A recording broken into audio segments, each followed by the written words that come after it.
Hej, ja sam Marin Šestak, a vi gledate Harvest Ivanec. Današnja tema je muškarac, suprug i otac i puka je prazna religioznost u Hrvata. Uzmemo Ivanečko područje za primjer. Popis iz 2011. govori da Ivanečko područje ima oko 13.700 stanovnika. I ako danas, 16 godina kasnije, imamo samo oko 6.000 muškaraca, kako tih 6.000 muškaraca utječe na društvo oko sebe? Ok, logično pitanje je u kakvom društvu oni žive. I ponovno popis iz 2011. nam govori da se 96,93% ljudi deklariralo kao rimokatolici. A to je grubo oko 13.000 ljudi. Što znači da je 97% više nego dovoljno da nešto obilježi ili potvrdi, a samim tim da nam potvrdi da je Ivanečko područje kršćansko društvo.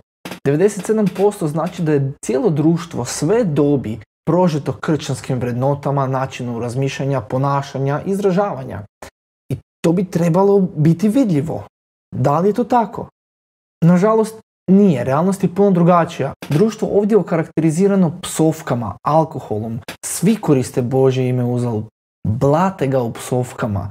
A najviše muškarci i tineđeri. Ponovno, kako je to moguće? Ako je 6.000 muškaraca izjavilo da hodaju sa Bogom, da su kršćani, da traže njegovu pomoć, snagu, da mu se vraćaju u poniznosti i pokornosti kad odlutaju od njega, da traže njegovu naklonost nad svojim domom. Zašto je baš tolika razlika između podataka o tim ljudima i života svih tih ljudi? Odgovor je puka i prazna religioznost. Ah, siso i jasem. Ah, kaj bi druge bili ne kršćani, ne? Kršteni sam zbavil priče, sam zbavil firmu, hodim na posvećenje, decu sam poženil v crkvi, dal sam ih na vjeronauk, sve imam kaj treba, sve imam, kaj drugo hoćeš od mene? To su grubo odgovori muškarca na ovom području. To je mrtvo.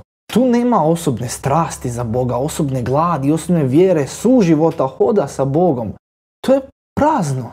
Ovdje muškarci ne stoje čvrsto u odnosu sa Bogom, ne vraćaju mu se u pokajanju kad odlutaju od njega. U generacijama mi vidimo da očevi ne uče svoju djecu o Bogu, ne poučavaju ih da hodaju sa njim. Toga tu nema.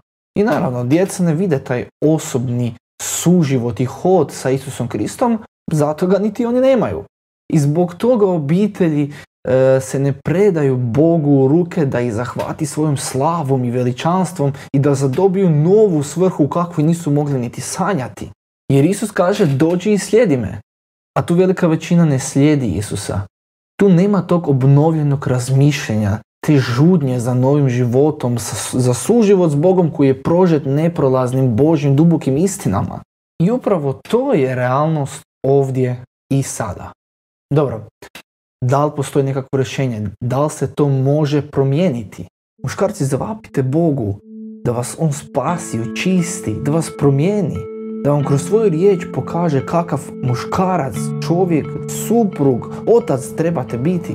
Moja uloga je da budem uključen u živote svoje djece i žene, ali ne samo da budem prisutan i da skrbim za njih, već da hodam s njima kroz njihove mlade živote i da budem vidljivi prikaz Božjeg karaktera. Otac bi trebao voljeti svoju djecu ljubavlju koju je on sam primio od Boga.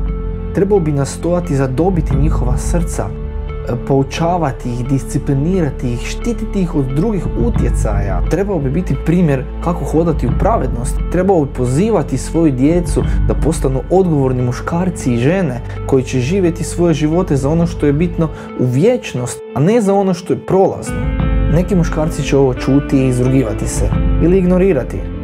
Ali kažem vam da ste kao otac vi odgovorni pred Bogom za poziciju i utjecaj koji vam je On dao. Vi ne možete se zaspati za volanom da bi se jednog dana probudili i shvatili da vaš posao, novac, karijera, hobi, da nemaju vječnu vrijednost.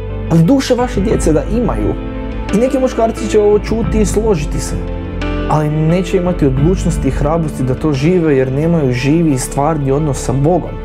Umjesto toga živjet će samo za sebe. Klimat će glavom, ali će propustiti prenijeti božansko nasljedstvo na sljedeću generaciju. Ali postoje neki muškarci koji bez obzira na pogreške koje su činili u prošlosti, bez obzira na ono što su naši očevi činili ili nisu činili za nas, Oni će snagom svojih ruku i ostatkom svojih dana voljeti Boga svim onim što jesmo i voljeti praštati, nositi svoju ženu i poučavati svoju djecu da čine isto. I kad god je moguće voljeti i mentorirati one koji nemaju takvog oca u svojem životu, a očajnički trebaju pomoć i usmjeravanje.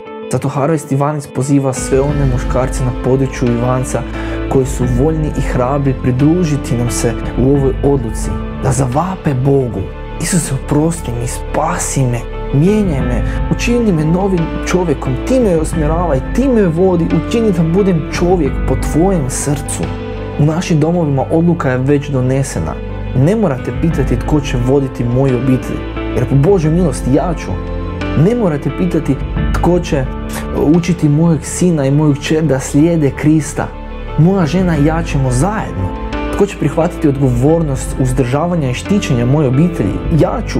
Tko će moliti Boga da prekine lanac razarajuće povijesti u mojoj obitelji? Ja ću.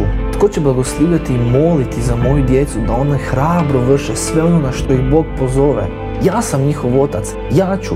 To je moja odgovornost i moja privilegija.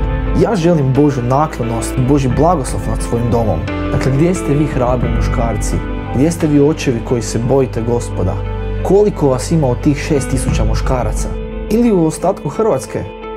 Vrijeme je da ustanete i da odgovorite na poziv koji vam je Bog uputio i kažete: ja ću. A Harvest Ivanec je tu da vam u tome pomogne.